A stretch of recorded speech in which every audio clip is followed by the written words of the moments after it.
Let's join our palms in Anjali position and recite together. Homage to the fundamental teacher, Buddha Shakyamuni. Homage to the fundamental teacher, Buddha Shakyamuni. Homage to the fundamental teacher, Buddha Shakyamuni. Verses of opening of the Dharma. The unsurpassable, profound, and wondrous Dharma is difficult to encounter even in hundreds of millions of kalpas. Now I see it, hear it, receive it, and uphold it. I vow to understand the true meaning of the Tathagata. Welcome everyone to the lecture number 8 of the Path to Buddhahood, the explanations by Master Yinshun, with my even more detailed explanations. So last time we have covered part about relationship with the Sangha. Basically, Sangha is a community of monastics. And Sangha is the field of merit for the lay practitioners. So if there is a community of monastic, there's a Sangha group that you resonate with, it's great. Make offerings, pay respect, learn from the Sangha and its members, right? And then that is the right attitude. And if you come to encounter a Sangha that you do not resonate or agree with in the way they present themselves or the things that they teach or the way they teach, that's fine. You don't need to slander or talk behind badly behind them. You can just not approach them and distance yourself from them. That's all, right? So just take the normal precautions that you would take as a human being when you're encountering new groups, old groups, groups that you like, groups that you don't like. But know that it is very bad karma to engage in causing disharmony, in slander, in saying gossips about any group of Sangha. And today we will continue with the virtues in principles and practice. Stanza 12. The true virtue of the triple gem is uncontaminated and pure in essence. It liberates the world both by truth and by convention. And thus, the Buddha Dharma endures. Explanation. The triple gem is our objective of reverence and refuge. And among the founders, doctrines, and disciples of all religions, the triple gem is the most perfect and the purest. And this is from the perspective of a Buddhist practitioner, right? You must have this kind of conviction in your heart when you take refuge in the triple gem, right? However, the images of the Buddha and the members of the Sangha do not necessarily correspond to such qualifications, meaning like maybe what you see is not what you get. What you hope for, your expectations may be high and you may be met with disappointments or a differential, right? So how should we make sense of this, right? So Master Yinshun continues, it should be known that currently the Buddha is a representation, whether of a jade, stone, gold, copper, carved in wood, molded in clay, or painted on paper. Okay, that is the Buddha representation. The Dharma is the scriptures of the Tripitaka or Tipitaka, and also the teachings transmitted by virtuous ones of the past and present, the disciples of the Buddha, and then the Sangha members that kept on explaining the sutras with the commentaries, right? and that's the Dharma. The Sangha is a community of monastics. These are called the resident and sustained triple gem. Basically, the triple gem of transmission from 2,500 years ago, which is the triple gem that spread Buddhism throughout the world after the Buddha's parinirvana. From the region around the Ganges River, and then went south towards Sri Lanka and other places, and then went north towards today's Pakistan, Iran, Afghanistan, and then went to China, Korea, Japan, Taiwan, the northern transmission and the southern transmission. And that is called the resident and sustained triple gem. Respecting and making offerings and taking refuge in it is what leads us to refuge in the true triple gem. Basically, what Master Yinshun is saying is that what we see as in the transmission of the Buddha, Dharma, and Sangha in the form that we see them today is a way, like a gateway, right? By taking refuge in the resident and sustained triple gem will lead us, will take us eventually to take refuge in the true triple gem, which we'll be discussing more. It is like when Buddha Shakyamuni was in the world and he was the Buddha gem 2,500 years ago in India. The teachings of his discourses, the Four Noble Truths, dependent origination, nirvana, etc., were the Dharma gem, right?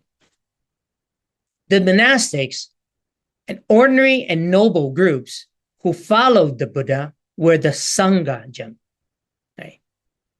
These are the so-called manifested appearance triple gem, right? Meaning that's when the triple gem first manifested its appearance, right? In Buddha, in the teaching, the Dharma, and the Sangha, the historical Sangha. When the Buddha appeared in the human realm to teach and liberate, having these three manifestations as the triple gem, respecting and making offerings and taking refuge in it is what leads us to refuge in the triple gem, in all the Buddhas of the 10 directions, in the right Dharma, and in all the Sanghas of virtuous and noble ones, right? So here there are three types or different understanding of triple gem. We have the historical manifested appearance triple gem with our historical Buddha Shakyamuni, his teachings, and the community, the Sangha of monastics who were shouldering the responsibility of transmitting the Dharma throughout the ages. And then they passed it on to the next generation of Sangha, and then you have the resident and sustained triple gem. And the purpose of all this is to eventually, for us, to connect, to be aligned with the true triple gem. And the triple gem is not just in our realm. It's about in all the Buddhas of the 10 directions, in the right Dharma, and in all the Sanghas of virtuous and noble ones in other realms, in other worlds.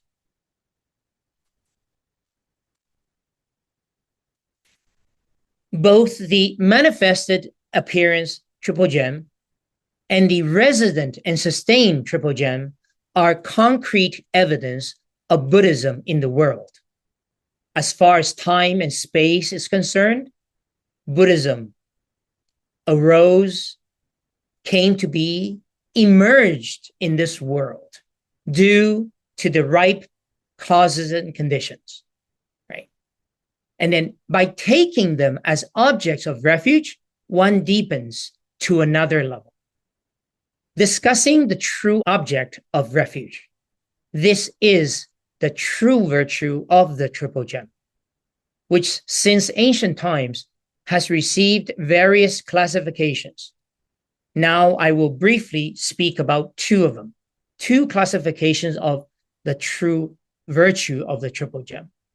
One, the uncontaminated virtues without outflows of the Buddhas are the Buddha gem. In the context of the Sravakas, they refer to the 5 attributes of the Dharma body.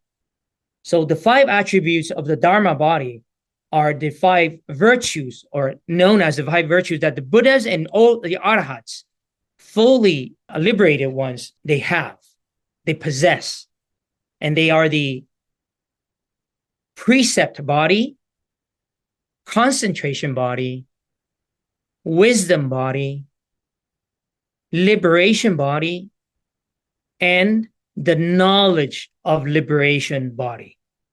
And then these precept, concentration, wisdom, liberation, knowledge of liberation, all these 5 together forms the Dharma body, dharmakāya, of all the Buddhas and Arhats.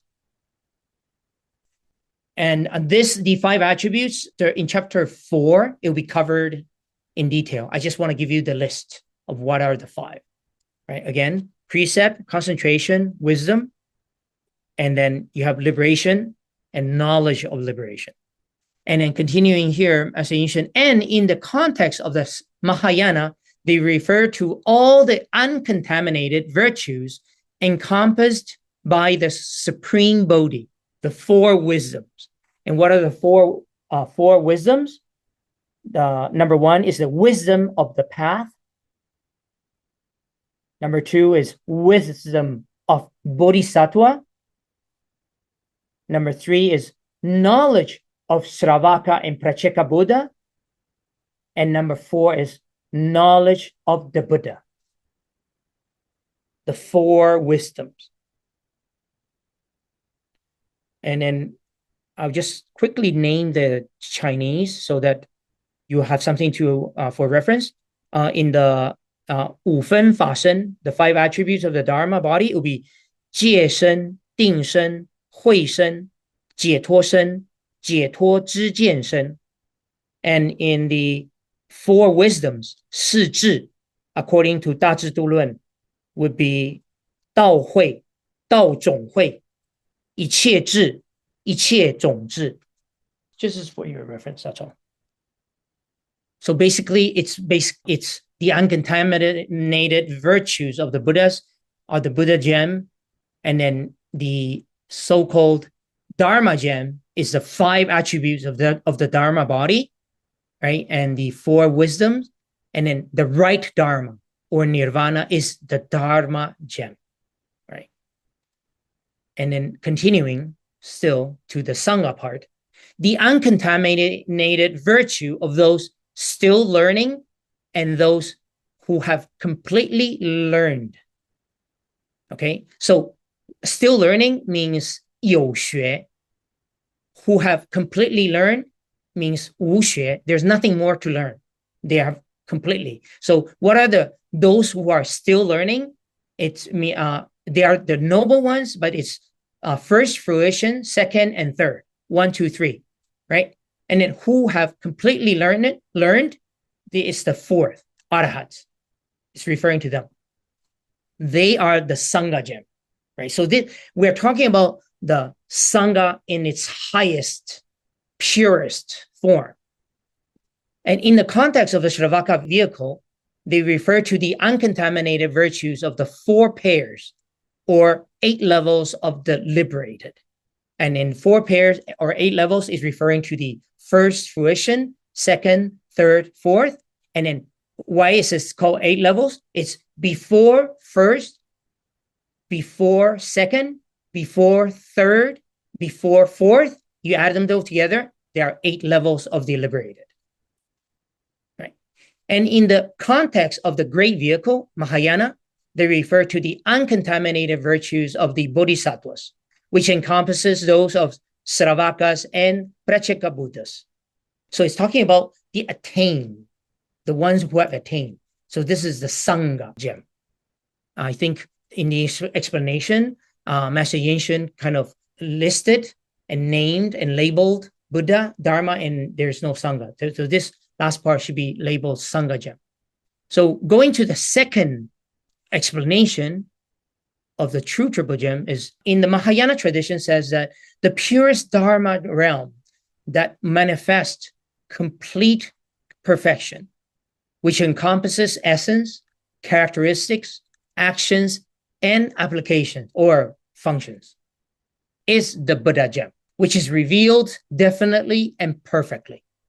So it's a purest Dharma realm. And the pure Dharma realm that is partially manifested is the Sangha gem. Partially manifested. The Dharma realm that pervades the 10 directions that neither increase nor decrease, non-dual and non-discriminatory, also called thusness, true reality, etc., is the Dharma gem.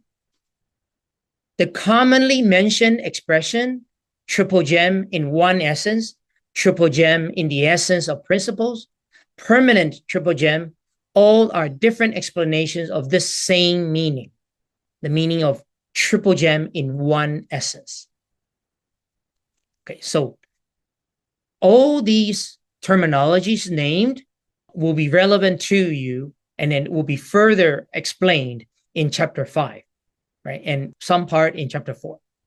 So what is he trying to convey here? So now he's going to wrapping this up. Therefore, the true virtue of the triple gem, the true triple gem is uncontaminated, without outflows, not associated with afflictions and impurities, and not arising conditioned by afflictions and impurities. Moreover, its essence is pure. The uncontaminated conditioned virtue is called pure. The unconditioned virtue not only is pure and immaculate among impurities, but also is pure in essence. The uncontaminated and pure in essence triple gem is the true object of refuge. So here is talking about the highest sense, the utmost sense of what is true triple gem. Okay, so this will be like a small conclusion of what we just listed in the explaining interpretation number 1, interpretation number 2, right? Which is right here, 1 and 2. But here, because Master Yinshun is he is basing his practice and theory and understanding on the middle way, he always explains the left side and the right side, the highest side and the other side, the conventional and the ultimate, right? So here he goes on. However, okay, from the perspective of liberation and guidance, for the benefit of beings in the world, through the Buddha Dharma, we should not only take refuge and pay homage to the virtues of the true triple gem, but also its conventional worldly manifestations of the resident and sustained triple gem, which during the time of the Buddha was referred to as the manifested appearance triple gem. Right? So why? Why is so important? Why can we just not, as Buddhist practitioners, spiritual seekers, looking for ultimate enlightenment, just aim solely on the true, like connecting with true triple gem? Why do we still need the conventional worldly manifestations? And then he explains the why now. For taking refuge only in the worldly conventions, we will inevitably fall into the veneration of mere formality. Okay, this means if you only know how to take refuge in the worldly convention, triple gem, meaning going to the temple, the Buddha statue, the books, the sutras, the commentaries, the Buddhist explanations, and the monastics that you see, you only take refuge in this, and not understanding that you are actually seeking for the true triple gem at the utmost, you will inevitably fall into mere formality. You will bow, you do things, and you don't know why you're bowing. You don't know why you're reciting. You don't know why you're doing things. You're just doing this out of respect because you're not searching for that true triple gem, the utmost meaning of true triple gem. But the other side again, if we emphasize, right, only the supreme true meaning, most people will not be able to understand it. How so? Okay, I'll give you examples.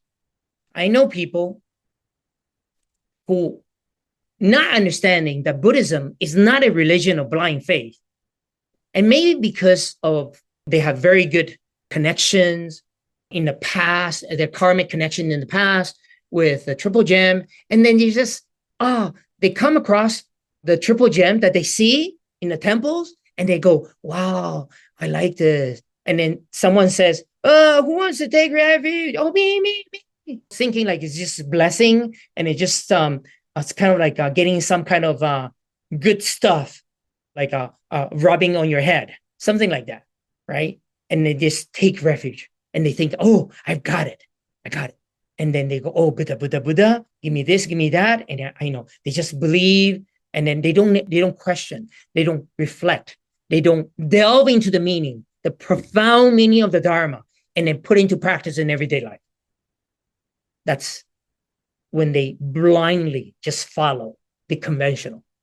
And the conventional is another example is the teacher says, what is the right view? The teacher says, a member of the Sangha. And then they listen, yeah, what is the right view? Teacher, tell me. The right view is what I tell you is right. It's right. Oh, yeah. Teacher says, student do. That's not the right view. Right view, there's content. There's when they say right view, what is the right view? You're able to list what is the mundane right view, what is the transcendent right view, what are the aspects of right view. It's not just say because the teacher said and then it's right view. No, the Buddha said. The Buddha explained, right? So right view is not what the teacher says.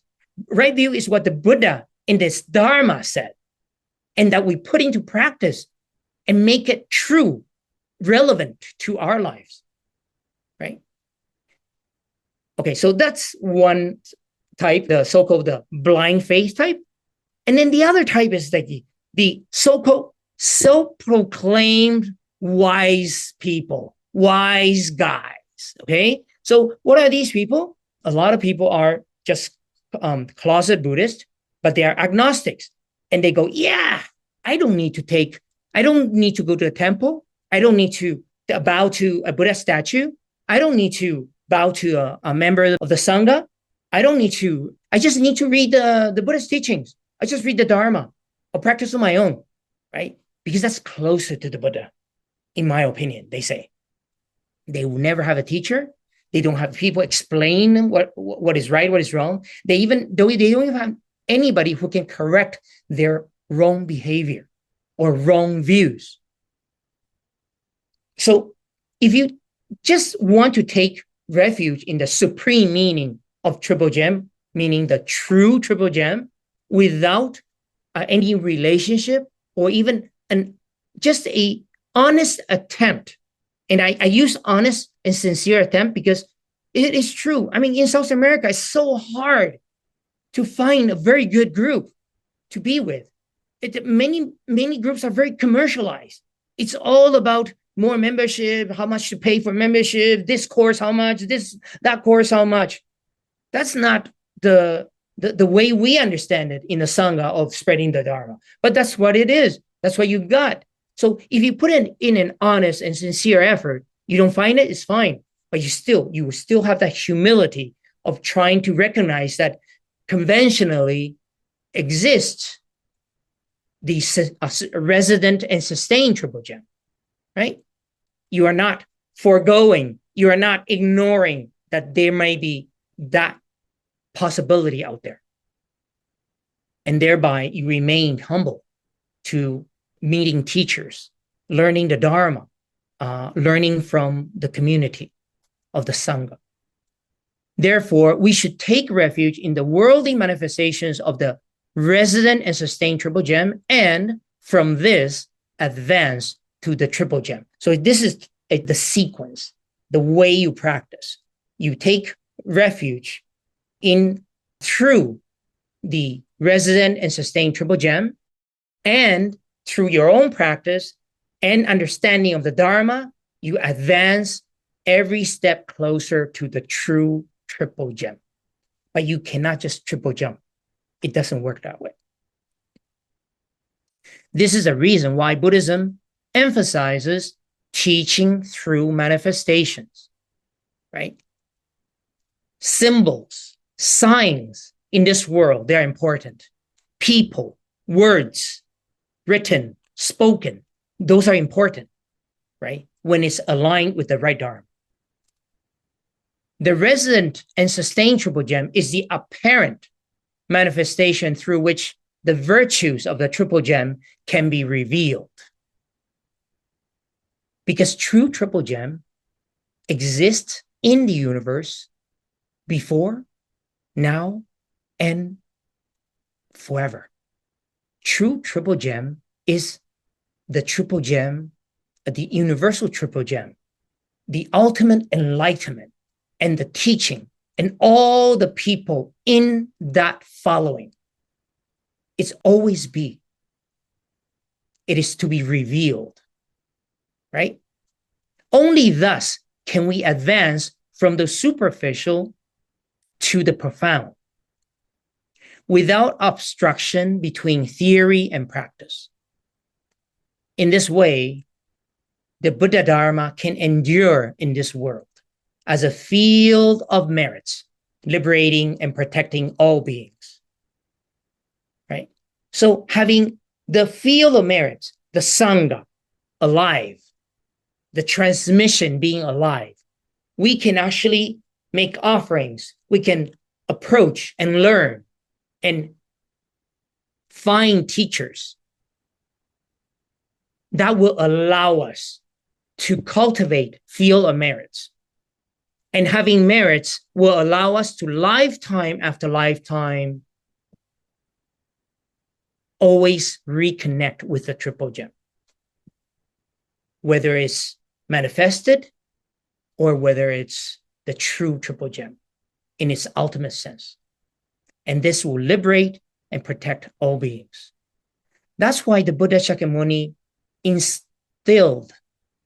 established the Sangha in this world in order to continue this transmission.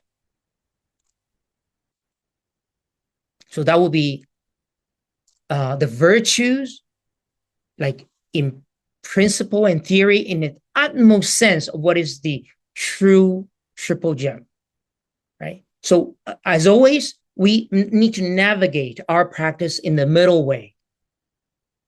We have the triple gem that we can see and then converse with and then have access.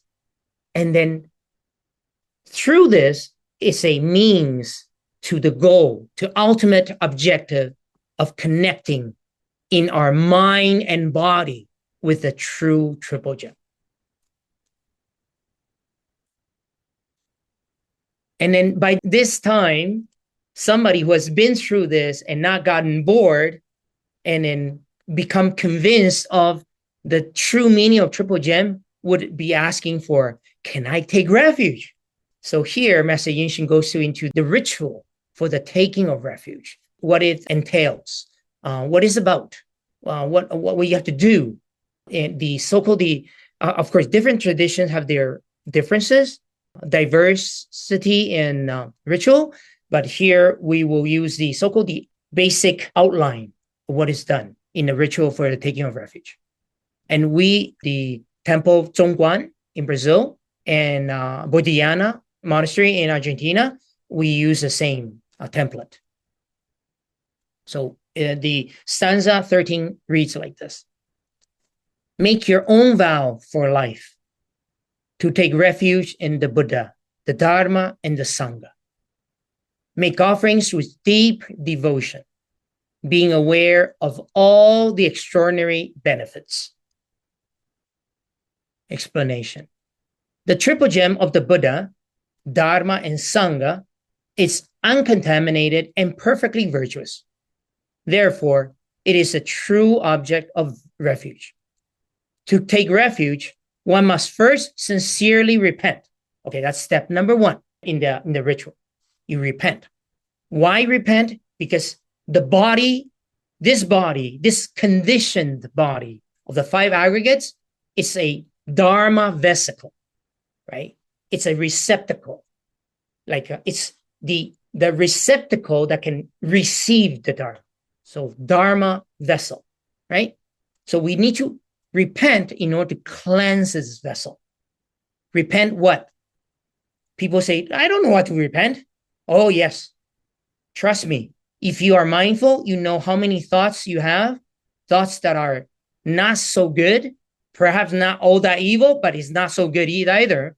You have thoughts of enmity, of negativity, of all these things towards others, towards yourself, and then especially causing harm in others. Speech, causing bodily harm, all that we need to repent. Repent our past transgressions in our past lives, right? So that we can cleanse our Dharma vessel so that we can receive the triple gem and take refuge. Then generate a respectful and pure mind. Respectful for the Buddha, Dharma, Sangha, the pure mind of wanting in search for ultimate enlightenment, perfect enlightenment, in search for the truth, we take refuge. Then kneeling with palms together before the refuge master or the Sangha member that will be presiding over this ritual, following the instructions, one makes their own vow, saying, I, disciple so-and-so, for my entire life, take refuge in the Buddha, the honored one of two perfections. For my entire life, I take refuge in the Dharma, the most honored teaching that turns away from desires. For my entire life, take refuge in the Sangha, the most honored among assemblies. And say it once, and then we do a contemplation of the triple gem entering, like conjuring up that good positive. There's what we call the triple visualizations, which I won't go into detail, but it's just give you an idea. It will be like the universe shaking, everything cracking up on the ground, the good Dharma, like a white cloud, floats up to the sky and then forming like a cloud right above you. And then in the third visualization, like a thread, like thread thin, that all that white cloud go into the crown of your head from the top, filling your entire body with white cloud and white light. Yeah. And that's why you do that. You say it once, you do visualization number one, you say a second time, visualization number two, you say a third time, visualization number three. And trust me, it's powerful. It's really powerful. And I remember the first time I did it like consciously. I don't quite remember the ones that I did as a kid, kind of like, oh, do you want to take refuge? And then mom said, yeah, take refuge. Yeah, it would make me happy. Oh, I'll take refuge. No, I don't remember all of those. I've done so many times of those. But the one that I remember when I was 19, I remember I was with my friend Jonathan in Vancouver and in a Buddhist temple. And I remember where I was sitting, and then I was kneeling down, and Jonathan was to my left side. And then in front, there's a teacher and the altar and everything. I remember that moment when I took refuge for the first time, like really, really clearly. I knew what I was doing. And the same thing will happen to you when you take refuge, if you do. And then next thing is because you have taken refuge, I being an upasaka, meaning layman or an upasika, lay woman, pray that the masters, the teachers, keep me in mind. Here, masters should maybe translate to the virtuous ones. Keep me in mind and protect me with compassion. I, from now on, until the end of my life, will protect sentient beings. I have already taken refuge in the Buddha. I have already taken refuge in the Dharma. I have already taken refuge in the Sangha. So this, you say it 3 times, it's almost like a wrapping up of that taking of the refuge, having done the visualization, the 3 visualizations that I mentioned. And this is according to, this passage is taken from the Da Ming Jing, the Sutra of the Great Name, and Vinaya text. That's how it was done during Buddha's time, and then in the transmission, and then to us today. So why this part? And then I just want to give you an idea why, because see, keep me in mind, meaning know that I've taken refuge and you have given me this opportunity. You are witness to my taking of refuge. So if I come to you with questions, please answer them for me. Protect me with compassion, meaning please be compassionate and answer my questions about the precepts, about meditation, about the wisdom of the Buddha. And then this is acknowledging that from now that I've taken the refuge till the end of this life, I shall be attempting with all my hearts to protect sentient beings and not harm sentient beings. So this is like a ritual part that what we say out loud. And it has to be in the language that you understand. If you understand English and you read this in Chinese and not knowing what the Chinese means, it doesn't count. It has to be in the language that you understand. Whoever makes the vow to accept and maintain the refuge, even in a situation of life or death, should not change their mind or regret the refuge along the way. What does that mean? So you come across this life or death. I'll just give you an example. Someone's like really sick, like almost dying. And they go, oh gosh, the triple gem did not protect me. It doesn't work. Is there anybody I can take refuge in? And then they'll save me. Whoever will save me now from death, I will take refuge. Like changing mind. Regretting. Oh, I took the refuge thinking that I would become really rich afterwards. No, but I'm still poor. No, this doesn't work. Triple gem doesn't work. And then, whoa. No. Changing minds. Regretting the refuge. Continuing. One should not say, even in jest, like jokingly, I don't really believe in the triple gem. Not really. And those are just for the people who like the rituals. No, I believe in the true sense of the truth in the universe. Something out there. I don't know. But I don't believe. No, not in jest, not even joking. Nor assert that I'm not a disciple of the triple gem. Right? Like, for example, people ask me, oh, when you go to South America, do you go to churches? Yeah, I go to church if I'm invited to give a talk, and then I will participate. I will sing the hymn. I will rejoice with people. But I'm not a disciple of other religions. I am definitely a disciple of the triple gem. It's very clear. If someone takes refuge and then abandons it, they will suffer endlessly, life after life. Why? Because of wrong views. Wrong views is the greatest evil of all. Not understanding what's the right refuge towards ultimate enlightenment can really mess up your spiritual path. Having right view meaning always reconnecting with the Buddha, Dharma, and Sangha. Therefore, one must always remember the vow taken to take refuge for life.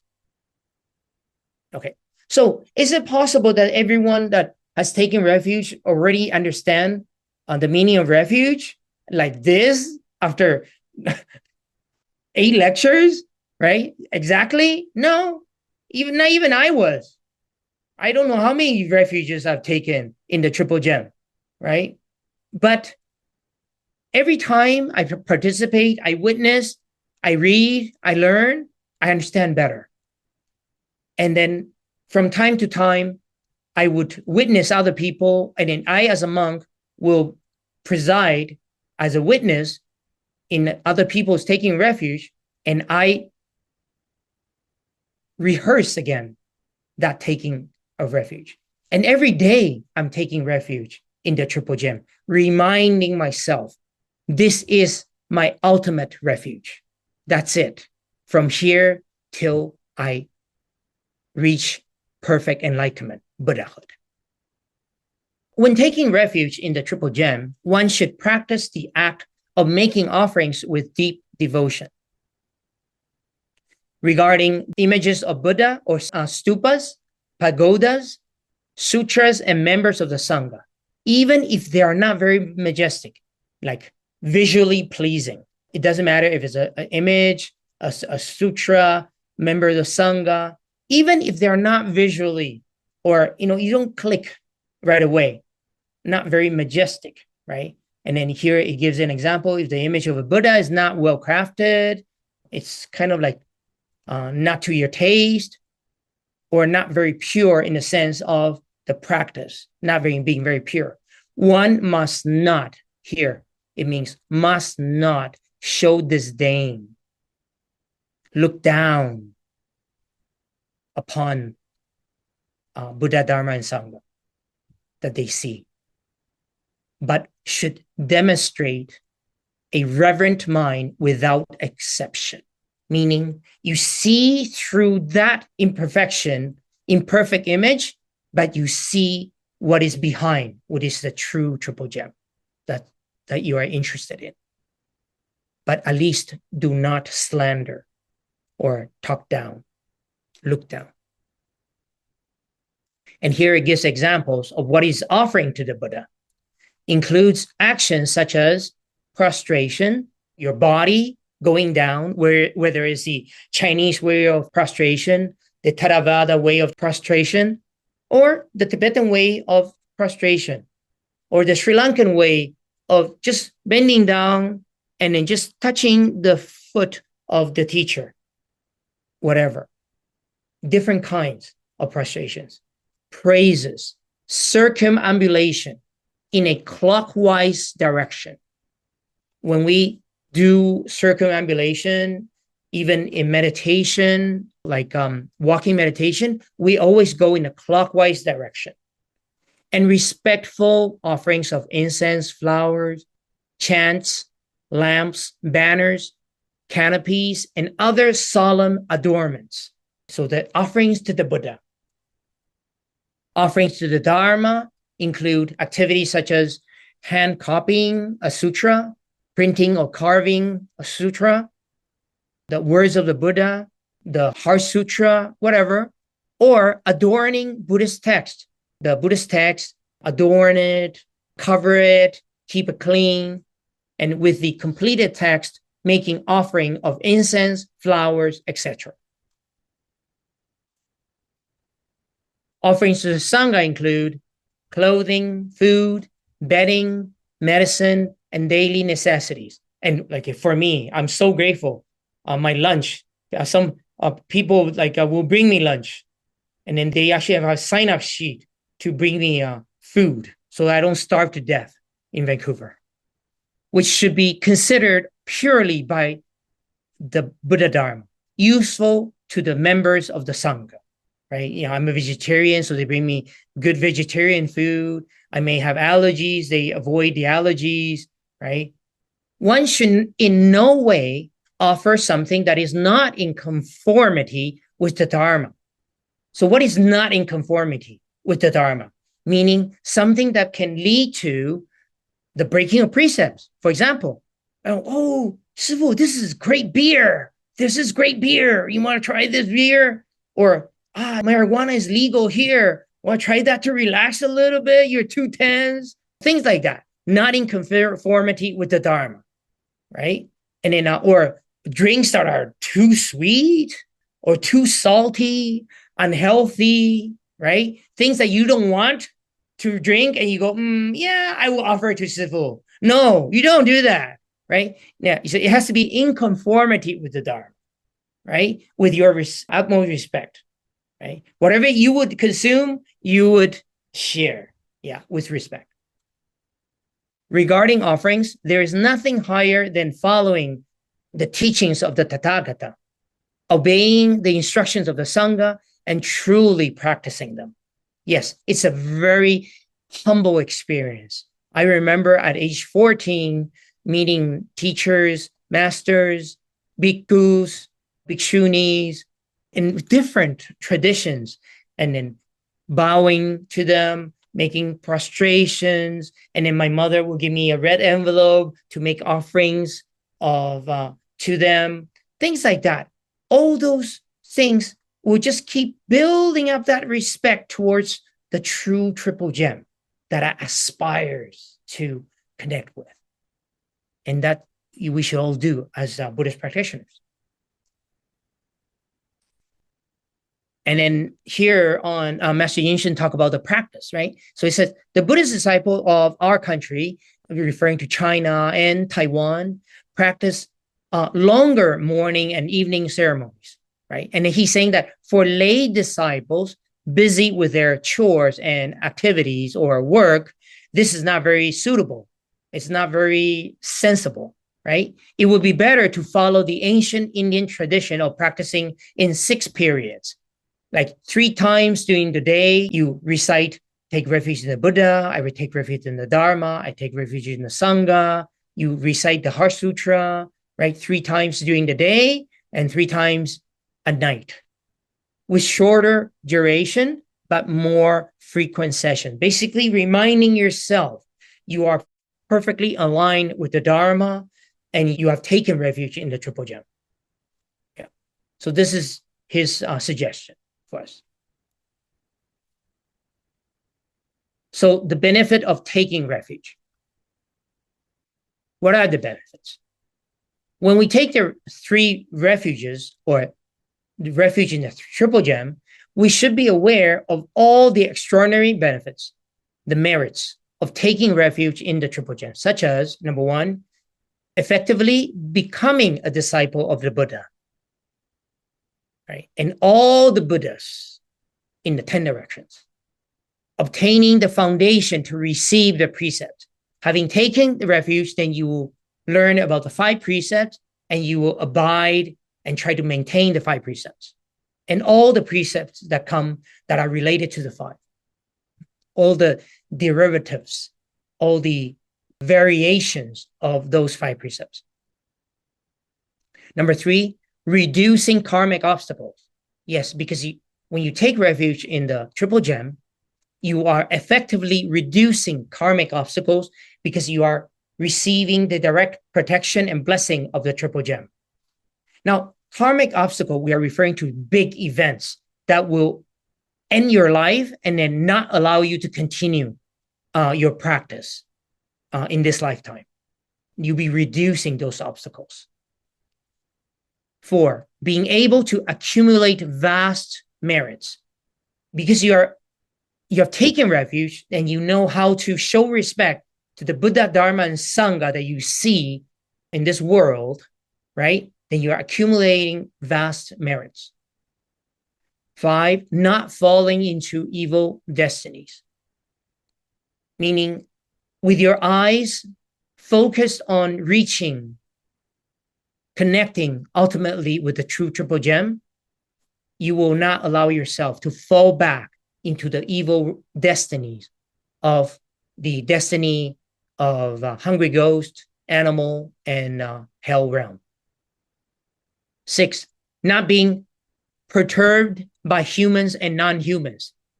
Meaning, because you have taken refuge in the Triple Gem, you are grounded, very well grounded. You are not easily swayed by humans or non-humans that want you to turn away and not practice and just go into the way of the desires, the hatred, the enmity, and the way of ignorance in this realm. Number 7, succeeding in all good undertakings. And then mind you, it's good undertaking, wholesome undertakings, right? Trying to practice, trying to connect with teachers, trying to learn, trying to advance in your understanding, deepen your understanding and practice of the Dharma, yes, you have a greater chance of success. And number 8, being able to attain Buddhahood. Because after all, taking refuge in the triple gem, in the superficial sense, it's what you see, the triple gem that you see. And then that's related to the triple gem that is historical, right? But where are we heading? Towards the ultimate Buddhahood, where you become, every one of us ultimately become part of the triple gem, attaining Buddhahood, becoming a Buddha gem, being able to offer the Dharma gem to all beings, and also establishing the Sangha gem. If we can be constantly aware of the various merits of taking refuge in the triple gem and thus cultivate them, then the practice of the Buddha Dharma, the realization of conviction, and the attainment of precious merits will be achieved with great ease. So that's a lot of benefits. And that's only if you want it. Mind you, the Buddha even recognized that this is not easy. This is not an easy undertaking. This is not an easy commitment. So if you're not sure if you want to commit, it's fine. Don't take refuge. Take your time, practice, learn, experiment. And then there comes a day when you feel that no more searching. I have found my way. And then you take the refuge. This refuge is the most honored. This refuge is the most supreme. It is not by taking refuge in others that happiness and security will be obtained. As explained earlier, this refuge in the triple gem, among all other refuges, is the most honored and the most supreme. If we sincerely wish to seek refuge, it is clear that we must take refuge in the triple gem of Buddhism. Let us not be indifferent to what is correct and erroneous, believing that refuges in any religion are all the same. No, they're not all the same. They lead to different paths, different places. But the Buddhist way, the triple gem, leads towards ultimate, perfect enlightenment, Buddhahood. Among the founders, doctrines, and disciples of all other religions, none of them can definitely eliminate contaminations, nor do they have perfected virtues. If they are incapable of liberating themselves, how can they be the object of refuge for others? For this reason, even if we take refuge in non-Buddhist doctrines, it is definitely not by taking refuge in others that we can obtain the happiness of conditioned virtues and achieve the what? The ultimate, the security of unconditioned virtues. And security refers to the ultimate and enduring happiness of nirvana. The nirvana where one has fully eliminated greed, hatred, and ignorance. All attachment to the self, to the I and the mind. And realizing ultimately sunyata, the ultimate. And that's the happiness of nirvana. And that can be achieved through the taking of the refuge and then the deepening in the practice through the discipline, the precepts, the meditation, concentration, and then achieving wisdom, prajna. So let us again transfer merits to all beings, that even though we know that not all beings are looking for this kind of enlightenment as offered by the Buddha, but at least they have the chance to encounter. Give them a chance. Right? So transfer merits towards that. I wish to eradicate the 3 obstructions and all defilements. I wish to attain wisdom and true understanding. I wish that all calamities and obstacles be universally extinguished. I shall constantly practice the Bodhisattva path, life after life. Namo Pho.